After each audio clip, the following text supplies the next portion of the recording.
दोस्तों, वर्ष 2019 शुरू हो चुका है। इस वर्ष देश के सबसे प्रतिष्ठित लोकसभा के चुनाव होने जा रहे हैं। इस चुनाव में प्रधानमंत्री नरेंद्र मोदी का मुकाबला कांग्रेस के अध्यक्ष राहुल गांधी से होने वाला है। हाल ही में संपन्न हुए 3 विधानसभा चुनावों का लोकसभा के चुनाव पर असर कैसा पड़ेगा और भाजपा, नरेंद्र मोदी, राहुल गांधी गठबंधन, इन सब की परफॉर्मेंस कैसी रहेगी, इस बारे में बात करने के लिए हम आज एस्ट्रोलॉजर कंचन प्रदीप कुकरेजा के पास आए हैं। जानते हैं उनका इन सारे विषयों पे क्या कहना है। जो आज का टॉपिक है, जो अमित जी ने मेरे से क्वेश्चन पुट किया है कि इस वर्ष 2019 में देश की राजनीति पर क्या प्रभाव पड़ेगा, क्योंकि इस वर्ष मेन इंपॉर्टेंट लोकसभा के इलेक्शन होने जा रहे हैं।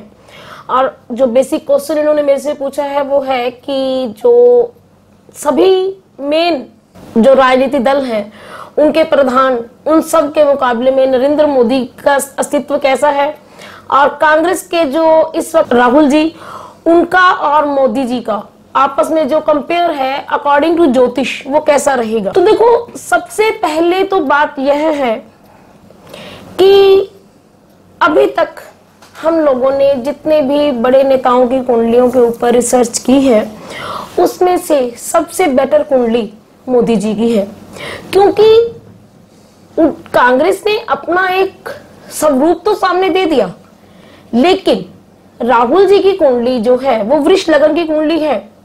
उनके स्टार्स अभी इतने स्ट्रॉन्ग नहीं हैं कि हम लोग यह माने कि वो एक स्ट्रॉन्ग स्टेप ले जाएंगे। हालांकि उनके मुकाबले मोदी जी की कुंडली बहुत स्ट्रॉन्ग है। ठीक है, पिछले कुछ समय से उनकी कुंडली में कुछ जो प्लैनेट्स थे वो इस तरह से थे कि उनके लिए परेशानियों का सबब बन रहे थे, जिसका इफेक्ट जो पीछे 3 राज्यों के इलेक्शंस हुए उन पर भी आया है। उसके मुकाबले कांग्रेस का जो अस्तित्व है वो पिछले रिजल्ट्स के मुकाबले सभी जो क्षेत्रीय पार्टियां हैं उनके सामने बहुत कमजोर है।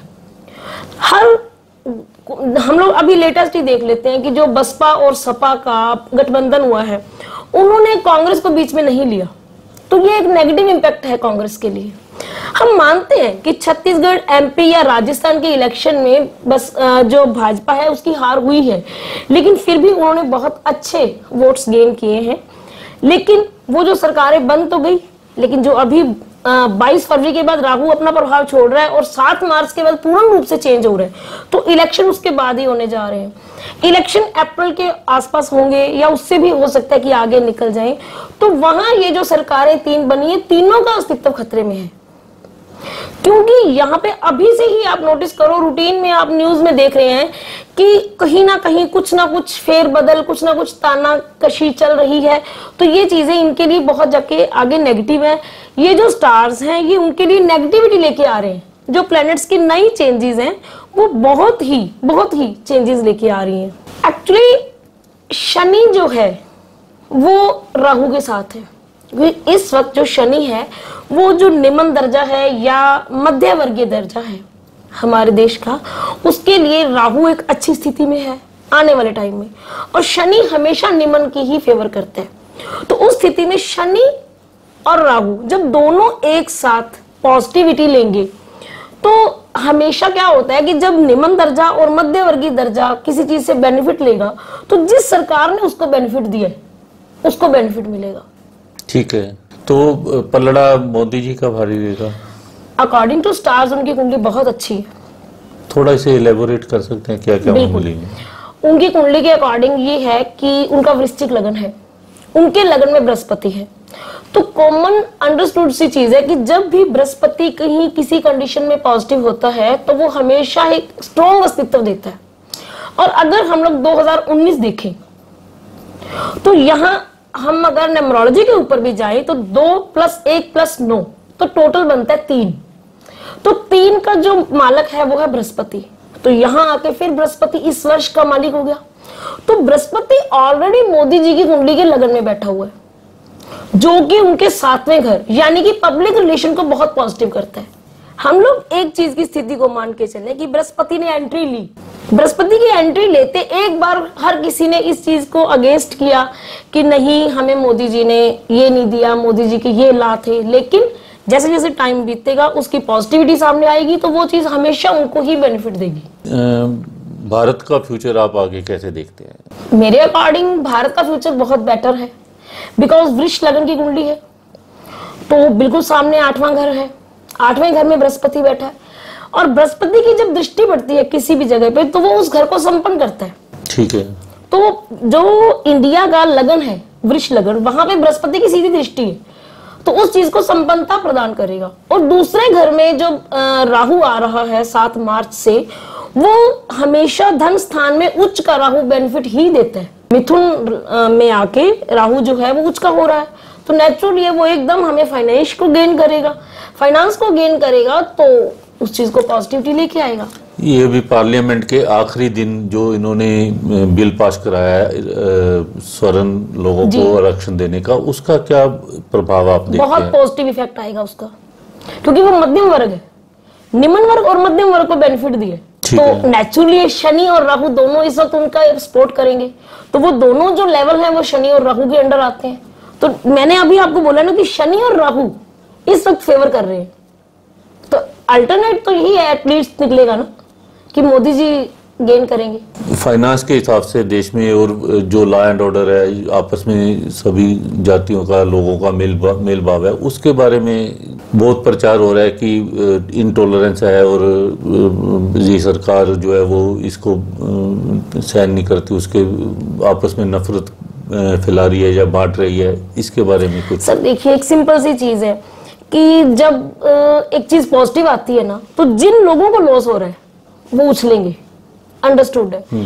तो जब फाइनेंस आगे जाके गेन होगा तो जो लोग समझदारी यूज करेंगे वो देखेंगे कि हमें ये बेनिफिट कहां से मिला। हम लोग कहते हैं कि जो लाभ बने हैं वो टॉलरेट नहीं हो पा रहे आम लोगों से, किनसे नहीं हो रही? ब्लैक मनी वालों से, जो लीगल काम नहीं करना चाहते उनके लिए। तो शनि न्याय प्रिय है तो शनि यहाँ पे जो न्याय ही करेगा ना कि उनके वो लोग अगेंस्ट है, लेकिन सच्चाई सामने आएगी। जब कोई भी इस चीज को डीपली समझेगा, डीपली देखेगा तो वो इस चीज को हमेशा उस चीज को उठाएगा कि कहां से हमें बेनिफिट मिल रहा है।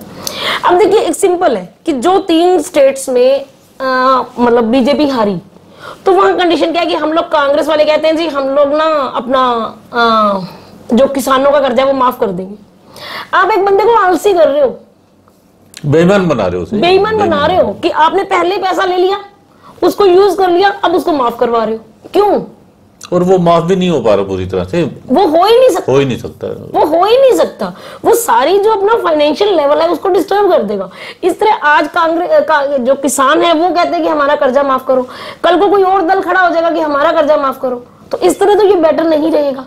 तो एटलीस्ट ये डीपली अगर देखा जाए तो वो सरकारों के लिए नेगेटिविटी है, जिन्होंने ये प्रॉमिस तो कर दिया कि हम लोग माफ करेंगे लेकिन वो नहीं कर पाएंगे।